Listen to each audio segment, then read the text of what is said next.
जय जिनेंद्र जैन साहब। अरे बाबूलाल आप? जय जिनेंद्र जैन साहब। जय जिनेंद्र। जय जिनेंद्र। आओ बाबूलाल आओ, बैठो। आओ बैठो बैठो। जी जी। कहो कैसे आना हुआ?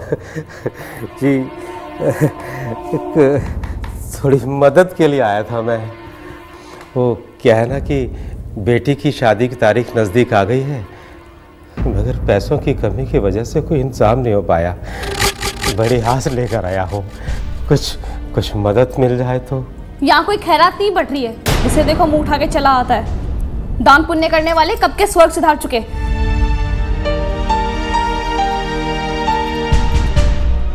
ठीक है, इसी बात का तो दुख है।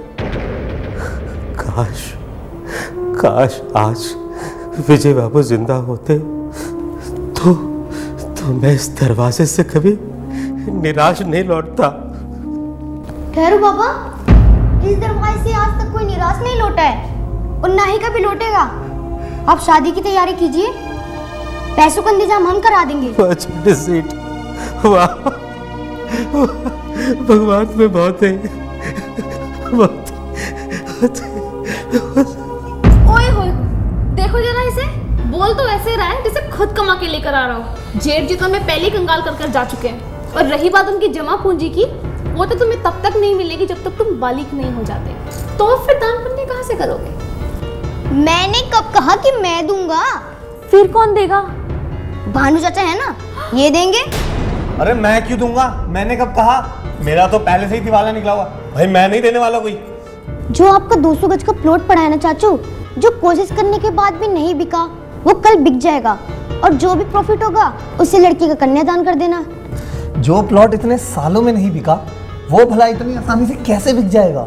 हमने कहा ना चाचू बिक जाएगा। और अगर नहीं बिका तो तुम्हें हमेशा के लिए अपने पूजा पाठ का ढोंग बंद करना पड़ेगा। हमें मंजूर है चाची, हम जानते हैं हमारे प्रभु हमें कभी निराश नहीं करेंगे। वैसे दीदी, पारस ने आज तक जो कुछ भी कहा है सब सच साबित हुआ है। इस बात का फैसला भी कल हो जाएगा। अब चले?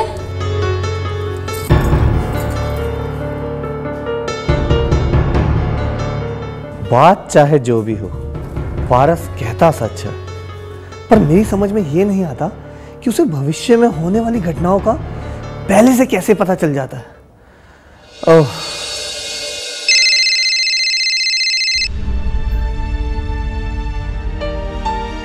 हेलो। हाँ हेलो, कौन बोल रहे हैं? डीके बोल रहा हूँ मैं। हाँ ठीक है साहब, कल 12 बजे ऑर्गेनाइजेशन की मीटिंग है, याद है ना? हाँ मुझे याद है। ठीक है, तो समय पर पहुंच जाना। जी मैं समय पर पहुंच जाऊंगा। Okay okay, thank you.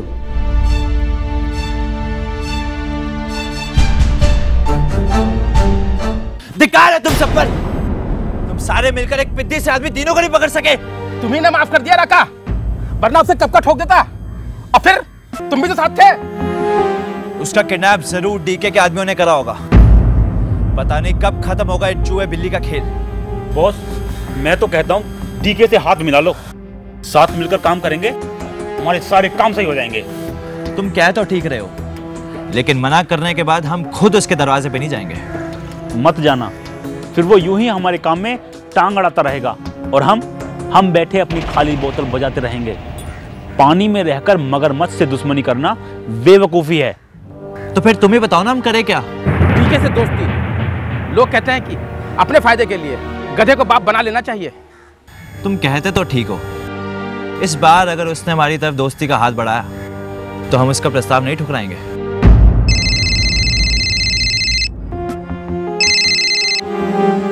Hello, हाँ सर, राका बोल रहा हूँ। यस सर, हाँ बिल्कुल टाइम पे पहुंच जाऊंगा मैं। ठीक है सर, ओके। किसका फोन था राका? वो किंग नागेश्वर है ना, उसके पीए का फोन था। ऑर्गेनाइजेशन मीटिंग है, अब आएगा मजा। चलो बताता हूँ क्या करना है। चलो।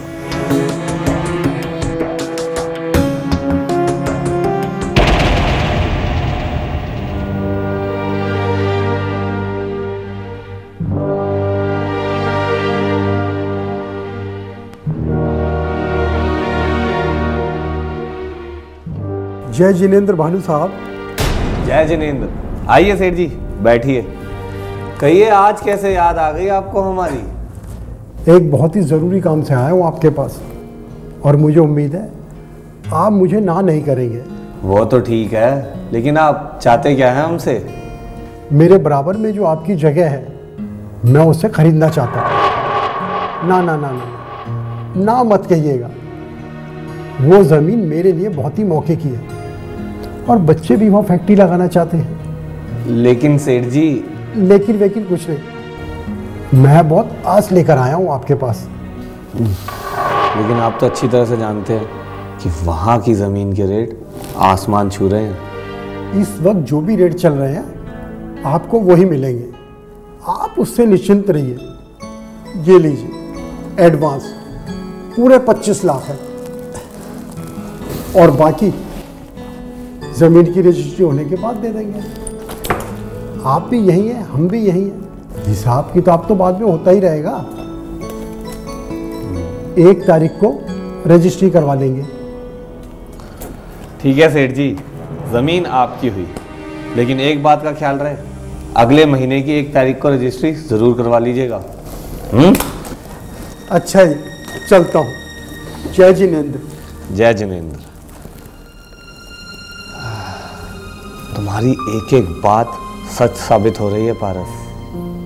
तुम तो सचमुच बड़े ही कमाल के बच्चे हो।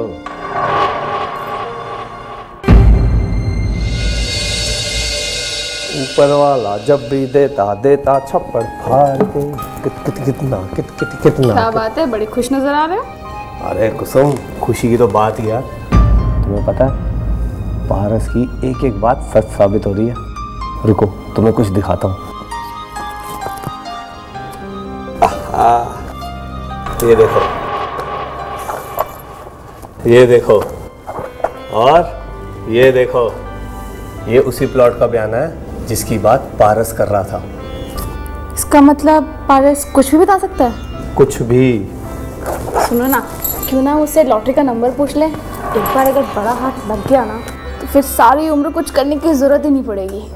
ओह ठंड रख, और ना कंट्रोल किया कर, कंट्रोल। एक काम कर, ये बैग ले जा, तो डाल दे अलमारी में। कल बाबूलाल आएगा, उसकी बेटी की शादी के लिए जितना भी पैसा चाहिए हो दे दियो। ये क्या बोल रहे हो आप? कल को वो कहने लगे 2 लाख रुपए दे देना, तो क्या हमसे दे देंगे?